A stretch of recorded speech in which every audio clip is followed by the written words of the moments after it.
I'm Canadian immigration lawyer Mark Holthe, and this is Wild Tips on Immigration.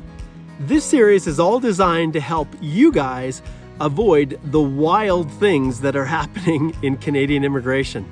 Stay tuned.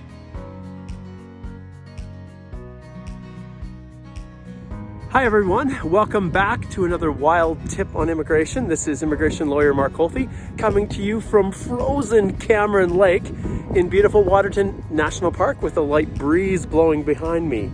This tip today is all about, well, it's targeted towards you express entry candidates. And the tip is all about letters of explanation. Those little letters are more powerful than you could ever imagine. And the tip is simply this: any explanation that you have to give that relates to a document, do a separate letter of explanation and attach it to the document.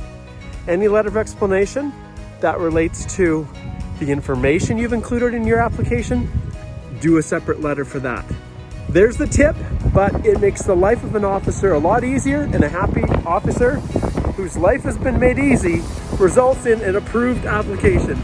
Take care, see you later with the wind here blowing.